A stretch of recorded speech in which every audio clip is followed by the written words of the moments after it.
evening. I'm Eric A. Cinotti, and here's what's making the news headlines tonight. Middle East tensions, as always, on the rise. Israel is advancing legislation targeting the United Nations Relief and Workers Agency for Palestine Refugees, otherwise known as the UNRWA. This series of bills could label the UNRWA as a terrorist organization, effectively barring its operations within Israel and revoking any immunity status typically granted to its personnel. This legislative move has sparked intense debate across the region, especially amid all of the tensions and the current conflicts going on in that region. We need to definitely pay attention to that. There is a lot going on in Israel, Palestine, all the other countries. So now Israel has made significant move forward to label the United Nations as a terror organization, folks. Think about that. Right here, you heard it on our news. Also, the United States presidential race is heating up. As election day approaches, candidates are intensifying their campaigns across the nation. They're going everywhere they need to go. This is what they do, right? Hopefully, they're coming to your neighborhood and my neighborhood. Key issues on the table here include climate policy, social justice, and economic reforms. Kind of pretty much the standard stuff. Recent events and endorsements are drawing significant attention in battleground states. A lot of battleground states that Arizona, North Carolina, Wisconsin, these are your states that could go either way, heating up real hard there. These issues are expected to play a pivotal role in voter turnout in all states, but specifically these states. In further news, leaving the United States again, we're going to talk about the UN Biodiversity Conference, also known as COP16. It's taking place in Cali, Colombia. Leaders from around the world are gathering for COP16, the UN Biodiversity Conference, to address the pressing conservation and biodiversity challenges facing the world. UN Secretary General Antonio Guterres has issued a call for immediate action, emphasizing that the environmental crisis must be a global priority if we are to preserve our ecosystems and ensure the stability for future generations. That's coming from the UN spokesperson, not from us. Okay, further in the news, outside the United States, Sudan is in crisis, and we have to really put some highlight on that because I'm not really sure how many other news outlets are doing that. In Sudan, humanitarian efforts are continuing, and the situation amongst the inner workings is deteriorating. The United Nations is reporting that over 11 million people are now displaced due to the escalating violence and widespread human rights abuses. Widespread human rights. I don't know what other outlets are putting this out, but this is what we have today, and I'm giving it to you. International aid and organizations have expressed deep concern, urging for increased support as conditions seem to worsen and the crisis is intensifying. We'll follow up on this in further news editions, but today is just to the talking points. Also in news in the United States, which I think is really big news, but it was not in the order, so we're going to go with it. Ballot box arson. Ballot box, folks. Voting ballots. Ballot box. Arson. Incidents in Arizona, Oregon, and Washington State. In a disturbing series of incidents that threatens the integrity, literally, this really does, threatens the integrity of our democratic process. Ballot boxes have been deliberately set on fire in Arizona, Oregon, and Washington.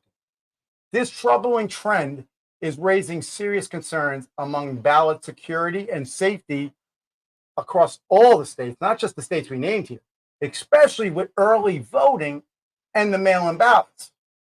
And we're talking Arizona is a swing state, as we said originally. So ballot boxes, I'm already worried that we're seeing, interruption in our elections. I truly hope that this crisis is averted in the future. But this is what we have breaking now. You heard it right here. Communities across Arizona and Oregon and Washington have reported multiple arson attacks targeting the specific ballot boxes, like places where the boxes are going. Let's just comprehend this. Somebody is aware of where the boxes are, and these are the boxes that are being targeted, which you really have to ask yourself, how, who, and where do they know of this stuff? Destroying hundreds of ballots, prompting a swift response from election officials and law enforcement at all levels, state, federal, local. We're talking the full gamut of agencies are investigating this. This is what we have as of right now. In Phoenix, a fire damaged several mail-in ballots on the 24th of November. But right now, you're going to hear it right here. As of right now, Phoenix Police Department has a suspect in custody. That his name, I'm not sure if I'm going to pronounce it correctly. It's Dieter, Dieter. Last name is Bradford, Bradford. And then I guess another last name, Klofkorn. Sorry, folks, rough name, but that's the name. You're hearing it here right now.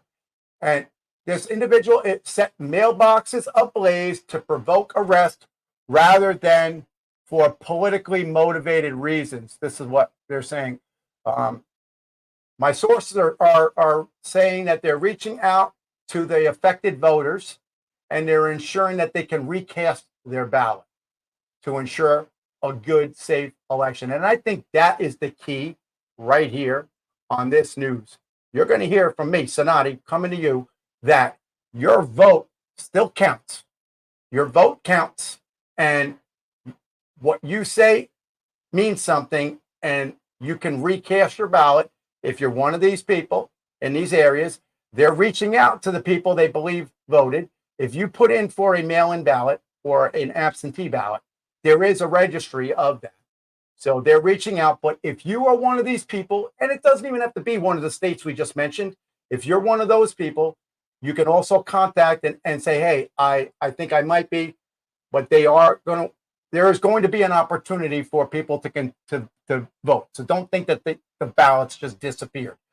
The incident overview, though, is what I got coming in. The arson attacks have primarily focused on the drop-off locations in heavily populated areas, with several of them have been set ablaze, and there's been some other defamation that we're not sure of the facts, my source is telling me, but there has been other things other than arson, but it's been in high populated areas.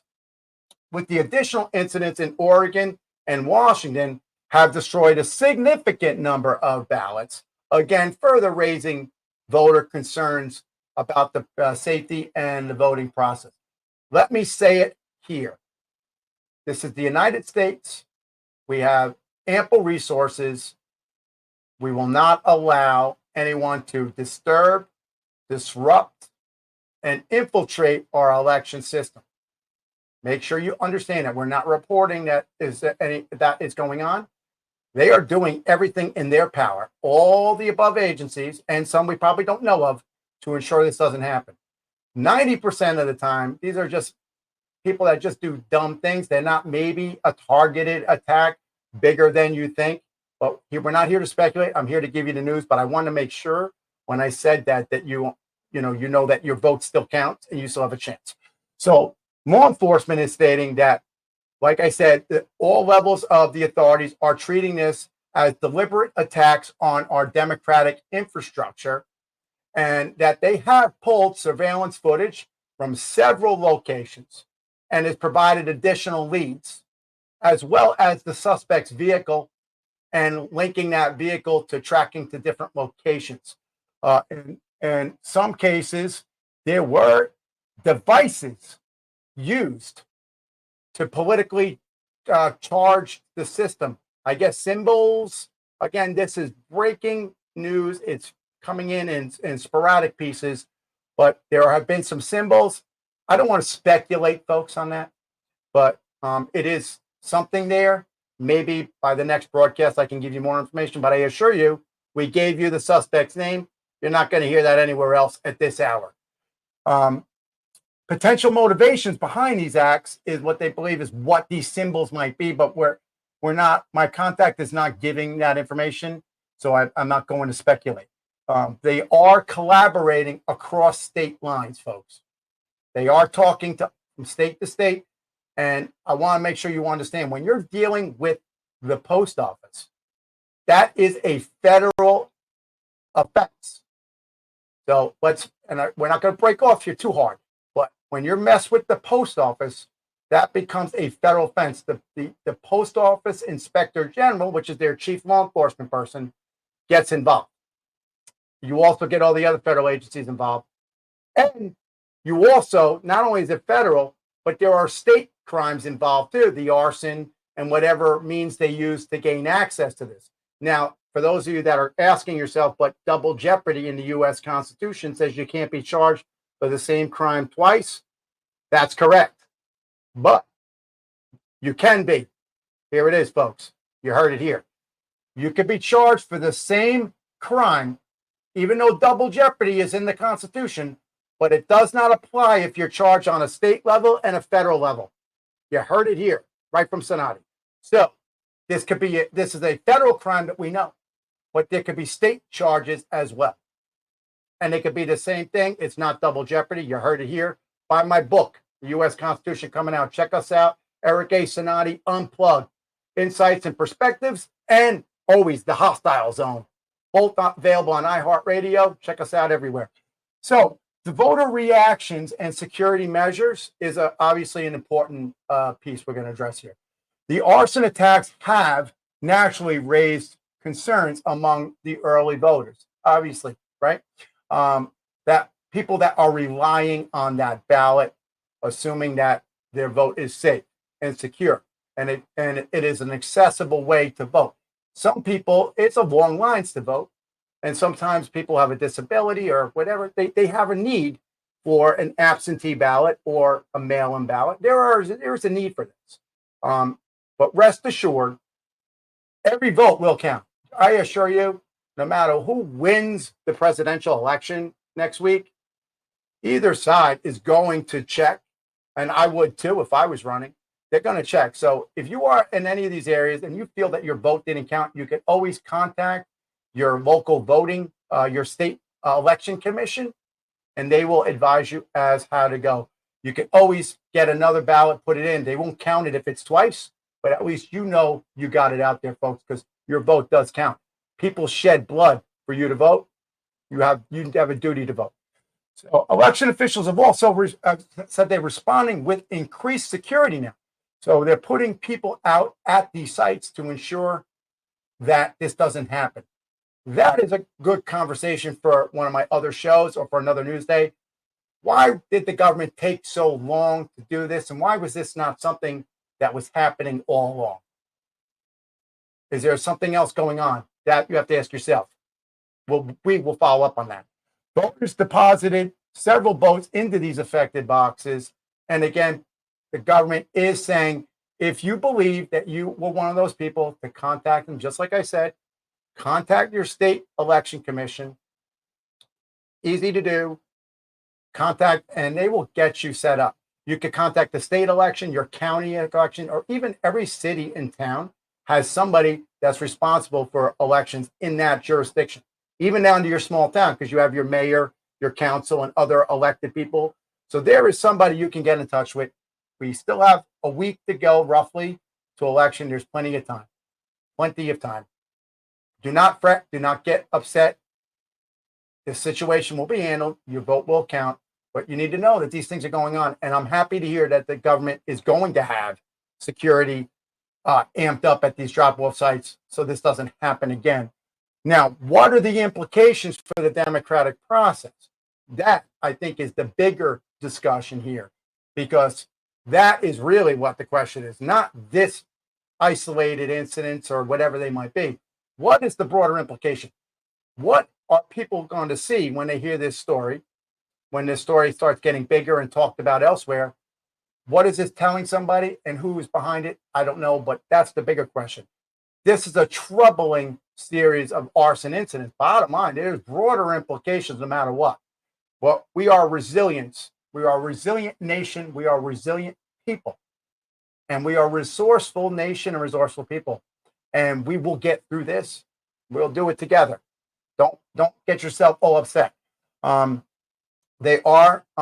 officials are talking about, security experts are discussing about the tax being symptomatic of a larger problem, maybe potentially exacerbating the rise of misinformation. And if you watch any of my other shows, we talk about misinformation and disinformation. Don't confuse them. Misinformation, folks, is when somebody puts out the wrong information, but they didn't do it with a nefarious intent or any kind of intent for a reason. It was done accidentally. Disinformation is when it's done on purpose with an intent for an outcome to create a situation. This is being characterized to create a misinformation, but I'm sure moving forward, somehow it's going to become a disinformation. So pay attention. Also, it's going to spawn a whole bunch of conspiracy theories around the entire election. We cannot let that dictate the news cycle for the next 7 days, or whatever amount of days we have. Cannot affect that news cycle. We cannot affect our focus. We have to be steadfast and driven that we are a democratic republic country. We vote for our elected officials, and that process is why we are the greatest nation in the world, and why people are continuously trying to come here. They're coming into our border because we're a great nation. No one's jumping off the border to leave. So keep that in your mind. And so there are going to be conspiracy theories, but just know that conspiracy theories have a place, and it's not on the news. Authorities are emphasizing the need, though, for vigilance and encouraging people to continue to participate and be a part of the electoral process, and ensuring that everyone is eligible and registered and actually exercises their right to vote. Let me preface that, okay, folks? You have to vote, and they want you to know, and I want you to know, and it is our duty as media personnel, news personnel, on-air personality. We have to be due diligent in what we provide you information, and we have to make you understand and feel comfortable about it. The electoral process is a wonderful thing. It's what makes us unique, what makes us as great as we are. Do not let these stories make you think your vote doesn't count, or make you not show up to the polls, or make you even question what's going on. Whatever news outlet you're watching, this is the one you want to be in. You may hear several other stories, but this is the real story as of right now. And I am assuring you, Eric A. Cinotti, right here, telling you your vote counts. And as a military veteran, people have shed blood for you to vote. Please don't let these stories cloud the entire electoral process. Your vote counts. Please get out to vote. You are safe to vote. There is nobody saying that any of these incidents would be something that would potentially harm an individual or anybody. This was attacks towards specific ballots, not towards individuals. So don't feel that your safety is in jeopardy or anything like that. Please make sure you vote.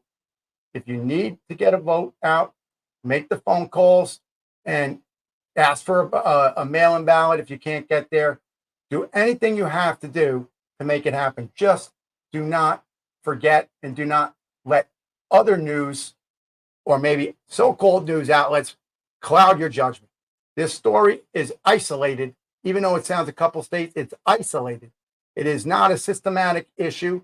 They might be looking for the bigger issue to ensure that, but as of now, this is not a systemic issue. You should vote. I'm going to vote. You have to vote. Every vote will be cast.